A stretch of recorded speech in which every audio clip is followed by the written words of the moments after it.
we would look at SoFi Stadium and we'd look at the budgets spent. I don't know if people know this, but somewhere in the order of $5 billion. And just feel that is completely out of reach for us here in Australia or in APAC region. Is there anything about, what technology would you say is non-negotiable? Yeah. Must have? I think, and you know, it's our friends at Samsung, they talk about this a lot because they obviously bring clients to see, and people sort of discount it, right? Like, oh, you know, it's like, we're never going to build that. Why should I go see it, right? I think it's an interesting laboratory in many ways for the technology decisions that we made. And I'll point to one specifically, which is the networking infrastructure that I partnered with Cisco on. You know, the design I was handed was, in my opinion, very strange. There was 5 different manufacturers in this single networking design.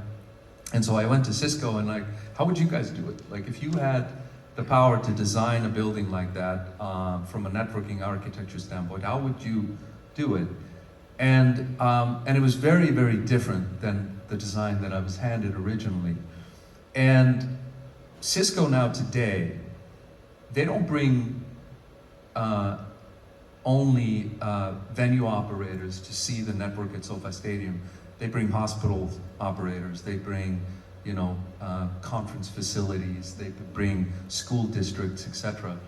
Because the core sort of design principles that we put into what's called a converged network and a hyper-converged infrastructure, we did things like we virtualized all of the systems. We were due to rack over 100 physical servers into our data center. We basically, and the servers, they control everything from the lighting systems to the audio systems, to the security systems, basic, you know, building fundamentals. And we collapsed all of that into a virtual environment, which had never apparently been done in a venue before, certainly not in the US. But to me, not knowing any better, I was like, why wouldn't you do that? Like, that just, from a cybersecurity standpoint, from a management perspective, like down the road when all of you are gone and we have to manage all of these applications, let's do it. So today the stadium runs, you know, with 130 virtual machines that sort of control everything in the building.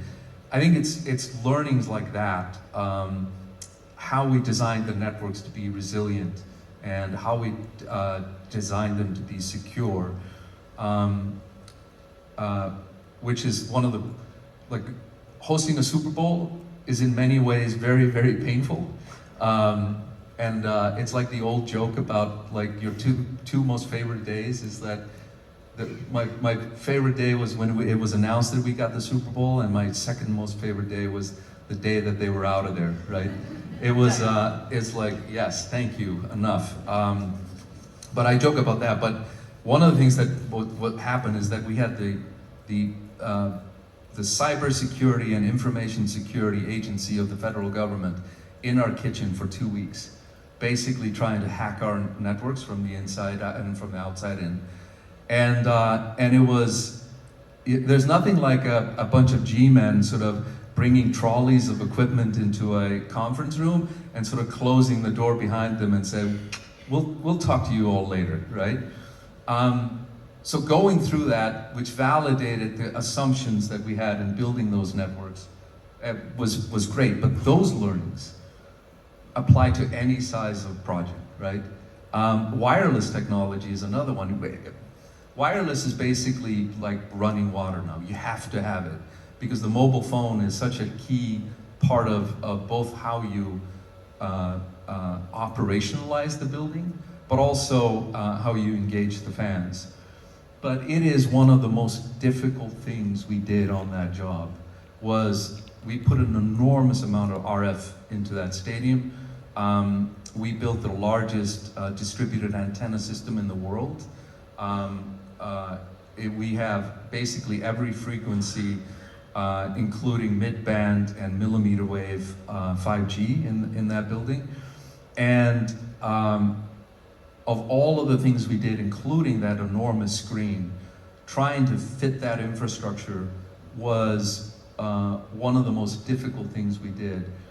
And it's another one of these learnings that I have, which is very much, if you're thinking about retrofitting or if you're thinking about building a new facility, you have to start thinking about that fundamental technology infrastructure in the same way you think about basically electrical distribution or plumbing, right, or mechanical, HVAC, etc. Technology needs to be the sort of the next layer, and it has to be designed organically into the building to fit all of it, right? And it's very hard to overlay that much RF into an environment. You're going to end up, it's going to end up looking like a Christmas tree because you have these antennas and radios everywhere. But the properties of RF distribution are going to be such that it's not going to be optimized. But you can address many of those things in the design period. So those are important.